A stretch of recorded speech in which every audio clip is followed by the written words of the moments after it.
Welcome dear students. আজকে আমি আলোচনা করব ক্লাস 12 কেমিস্ট্রির অর্থাৎ সেমিস্টার 4 থেকে একটা টপিক তড়িৎ রসায়নের চ্যাপ্টার সামারির ব্যাপারে। চ্যাপ্টারটা শুরু করার আগে বলি যে এই চ্যাপ্টারে তোমাদের মোট 5 নম্বর থাকবে পরীক্ষায়, যেখানে 2 নম্বরের একটা কোশ্চেন এবং 3 নম্বরের একটা কোশ্চেন থাকবে। তো এবার সেখান থেকে কোন কোন টপিকগুলো বা কোন কোন পয়েন্টসগুলো তোমাদের একটু বেশি বেশি করে মাথায় রাখতে হবে এই চ্যাপ্টারটা যখন রিভিশন করবে। কেন সিলেবাস তো আশা করি সবার শেষ হয়ে গেছে, এখন সবাই রিভিশন করছো তোমরা, তা এই জিনিসগুলো একটু মাথায় রাখবে যখন তোমরা এই চ্যাপ্টারটা রিভাইজ করবে এবং দেখবে এটা টেস্ট পেপার সলভ করতেও তোমাদের সাহায্য করবে। দেখো, তাহলে এখানে যেটা মনে রাখতে হবে, প্রথমে মনে রাখতে হবে ড্যানিয়েল সেল, এবং ড্যানিয়েল সেলে যে লবণ সেতুর কাজ বা লবণ সেতু কী দিয়ে তৈরি হয় সেই জিনিসগুলো মাথায় রাখতে হবে। নানস্ট ইকুয়েশনের যে মানে যা যা ব্যাপার রয়েছে সেগুলো মাথায় রাখতে হবে। তড়িৎ রাসায়নিক শ্রেণী এবং তার ব্যবহারিক প্রয়োগ। এই তড়িৎ রাসায়নিক শ্রেণী আমি একটু ডিটেলসে বলছি ব্যাপারটা একটু, কেন এখানটা কনফিউশন হয় অনেকের, আমি এটা বলছি একটু শুনে নাও। দেখো, তড়িৎ রাসায়নিক শ্রেণীতে দেখবে এখানে একটা তড়িৎ বিভব বা প্রমাণ তড়িৎ বিভবের একটা কি হয় ভ্যালু দেওয়া থাকে, উপরের গুলো মাইনাস থাকে, তারপর হতে হতে হতে জিরো আছে, যেটা যেহেতু হাইড্রোজেনের জিরো, তারপরে যত নিচের দিকে যায় প্লাস হয়ে যায়। ঠিক আছে, এরকমই তো জিনিসটা থাকে। আমি এই জন্য দেখো একটা জিনিসের মতো লিখে নিয়েছি যাতে তোমাদের বুঝতে অসুবিধা না হয়। দেখবে জিরো থেকে যত উপরের দিকে যাবে সেগুলো মানটা হবে কি মাইনাস, জিরো থেকে যত উপরের দিকে যাবে সেটা মানটা হবে মাইনাস। অর্থাৎ মাথায় রাখতে হবে এখানে পদ্ধতিটা ঘটবে জারণ, এখানে পদ্ধতিটা ঘটবে জারণ, আর এইদিকে যত নিচে আসবে ভ্যালুটা হয়ে যাবে কি প্লাস, তার মানে এই পদ্ধতিটা ঘটবে বিজারণ। কেন? এটা বিজারণ বিভব হিসাবেই লেখা, তো বিজারণ বিভবের মান যেখানে পজিটিভ তাহলে সেখানে ঘটনাটা কি ঘটবে বিজারণ, আর উপরে যত দিকে যাবে দেখবে নেগেটিভ আছে সেখানে ঘটনাটা কি ঘটবে, সেখানে ঘটনা ঘটবে জারণ।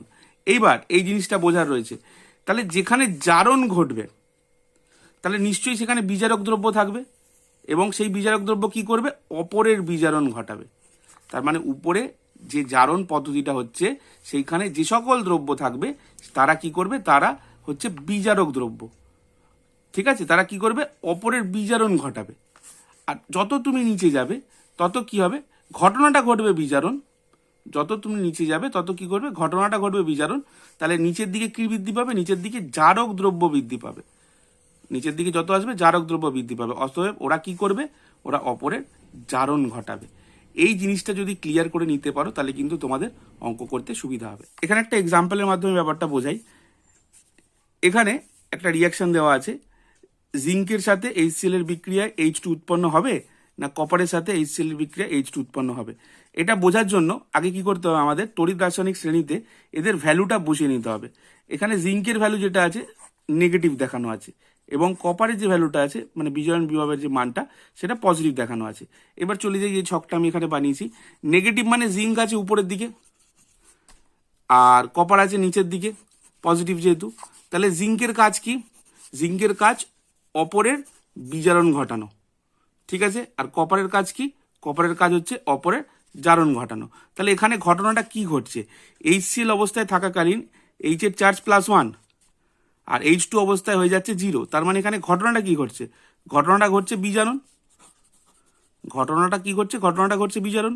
তাহলে বিজারণ করতে সব থেকে বেশি সাহায্য কে করবে, যে উপরে আছে অর্থাৎ যে বিজারক দ্রব্য, যে নিচে আছে সে তো করবে জারণ, তাহলে সে তো বিজারণ ঘটাতে পারবে না। সেই জন্যই এই বিক্রিয়াতে জিঙ্কের সাথে HCl এর বিক্রিয়া H2 উৎপন্ন হয়, কিন্তু কপারের সাথে এই বিক্রিয়ায় H2 উৎপন্ন হয় না। আশা করি তড়িৎ রাসায়নিক শ্রেণী সম্পর্কে ব্যাপারটা ক্লিয়ার হয়েছে। এবার আগে বলি, আরো পয়েন্টস রয়েছে। এরপরে যেটা মাথায় রাখবে, গ্যালভানীয় কোষে যে সাংকেতিক প্রকাশ এবং সাংকেতিক প্রকাশ দিয়ে জারণ বিজারণ দেখানোর যে পদ্ধতিটা ওইটা, ই সেল আর ডেলজির মধ্যে যে রিলেশনটা সেগুলো মাথায় রাখবে। তারপরে চলে আসবে পরিবাহী রোধ এবং পরিবাহিতা, বিভিন্ন যে ইউনিটগুলো, আপেক্ষিক পরিবাহিতা, কোষ ধ্রুবক, মোলার পরিবাহিতা, তুল্যাঙ্ক পরিবাহিতা, আর এদের মধ্যে সম্পর্কগুলো কিন্তু অবশ্যই মনে রাখবে, এখান থেকে কিন্তু ছোটোখাটো অঙ্ক আসতে পারে। তারপরে অসীম লঘুতা, আয়নের সাধন বিচরণ, কোল্লাসের সূত্র, এখান থেকেও কিন্তু অঙ্ক আসতে পারে। ফ্যারাডের তড়িৎ বিশ্লেষণ সূত্র, এখান থেকেও কিন্তু অঙ্ক আসতে পারে। আর লাস্টের দিকে ব্যাটারির যেগুলো আছে, ব্যাটারির যে বিভিন্ন প্রকারভেদ আছে, প্রাইমারি সেকেন্ডারি, তাদের খালি না কোষ বিক্রিয়াগুলো একটু ভালো করে তোমরা পড়ে রাখবে। আর এই ভিডিওর সাথে আমি অনেক কটা প্রশ্ন উত্তর আমি অ্যাটাচ করছি, একটু দেখে নিও।